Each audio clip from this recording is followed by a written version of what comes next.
ఈ టెస్టులు ఫెయిల్ అయితే మామూలుగా వెనక్కి పంపించే కార్యక్రమం జరిగింది.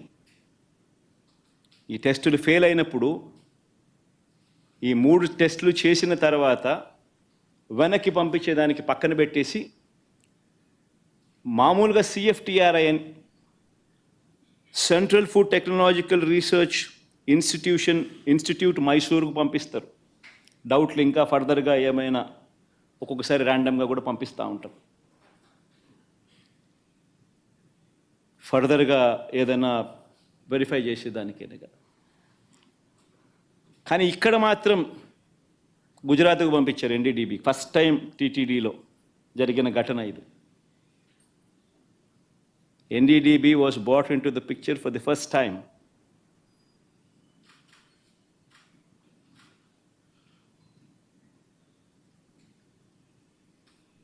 ఇప్పుడు గుజరాత్కు ఫస్ట్ టైం పంపించారు NDDB రిపోర్ట్. NDDB రిపోర్టుకు పంపిస్తే NDDB రిపోర్టు జూలై 23న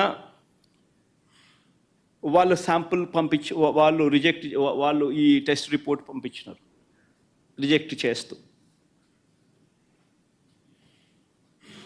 ఈ శాంపుల్స్ ఈ ట్యాంకర్లు ఏదైతే ఉన్నాయో వెనక్కి వెళ్ళిపోయాయి. రిజెక్ట్ చేయబడ్డారే. జూలై 23న రిపోర్ట్ వచ్చింది. TTD EO వారికి పర్మిషన్ కూడా ఇవ్వలేదు.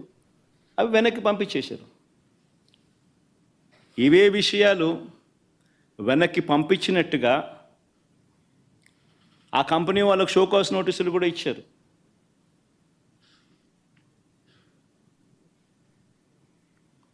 మీ ట్యాంకర్లు మీకు వెనక్కి పంపించేసేస్తున్నాం, పంపించడంతో పాటు మీకు షోకాస్ నోటీస్ కూడా ఇస్తున్నాము అని చెప్పి కూడా ఇచ్చారు. సో నేను అడుగుతా ఉన్నా, వాడని మెటీరియల్, వాడని నెయ్యి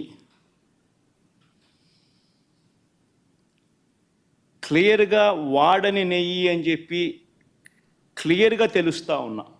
ఆ నెయ్యి వాడకంలో వాడలేదు అని తెలుస్తూ ఉన్నా. చంద్రబాబు నాయుడు గారు ఉద్దేశపూర్వకంగా ఎందుకు ఆ నెయ్యి వాడారు అని 2 నెలల తర్వాత సెప్టెంబర్ 18వ తారీఖున ఎందుకు అన్నాడు?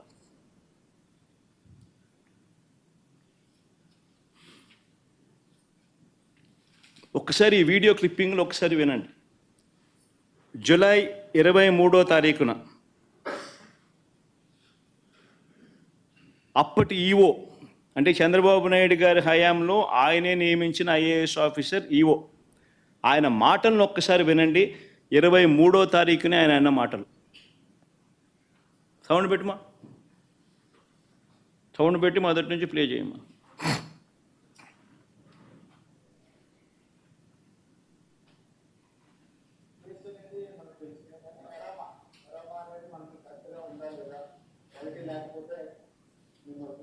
చర్యలు తీసుకుంటాం.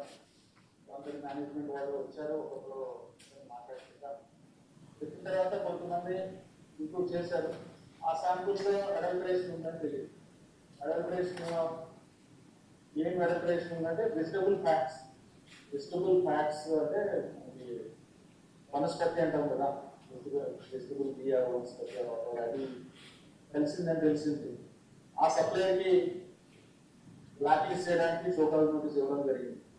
ఈ టెండర్ ట్యాంకర్స్ కూడా 2 ట్యాంకర్స్ ఉన్నాయి. ఆ 2 ట్యాంకర్స్ కూడా రిజెక్ట్ చేయడం జరిగింది. ఆ 2 ట్యాంకర్లను కూడా రిజెక్ట్ చేయడం జరిగింది. షోకాస్ నోటీస్ ఇవ్వడం జరిగింది. వనస్పతి ఆయిల్ అడల్టరేషన్ చేసినారని కూడా ఆయన అన్నాడు. మరి క్లియర్ కట్గా 23వ తారీఖునే, జూలై 23వ తారీఖునే ఈఓ వెరీ క్లియర్గా వాడకంలోకి ఇది తీసుకొని రాలేదు అని చెప్పి ఇంత క్రిస్టల్ క్లియర్గా చెప్పినా కూడా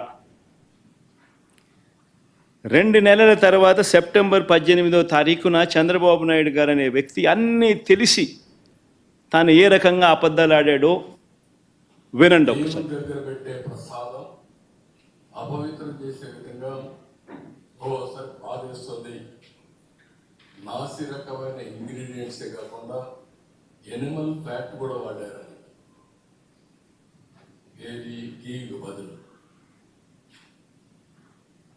ఘీకి బదులు యానిమల్ ఫ్యాట్ కూడా వాడారని, లడ్లు తయారయ్యాయని, భక్తులకు పంచారని, భక్తులు తిన్నారని ఏకంగా సాక్షాత్తు ఒక ముఖ్యమంత్రి అన్నీ తెలిసిన వ్యక్తి అబద్ధాలు ఆడడం.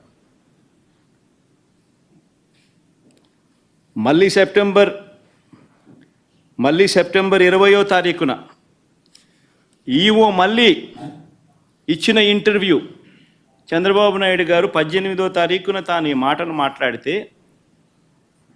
సెప్టెంబర్ 19వ తారీఖున, అంటే చంద్రబాబు నాయుడు మాట్లాడిన మరుసటి రోజే సెప్టెంబర్ 19వ తారీఖున ఏకంగా తెలుగుదేశం పార్టీ వాళ్ళు వాళ్ళ తెలుగుదేశం పార్టీ ఆఫీస్ నుంచి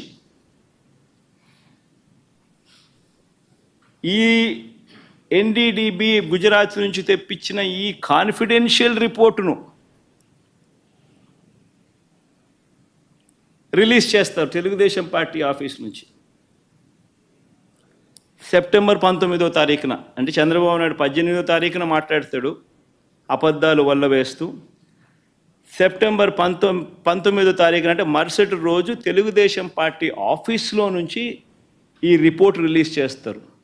ఈ ఎన్డీడీబీ రిపోర్ట్, గుజరాత్ నుంచి వచ్చిన ఈ కాన్ఫిడెన్షియల్ రిపోర్టును తెలుగుదేశం పార్టీ ఆఫీస్ రిలీజ్ చేస్తుంది.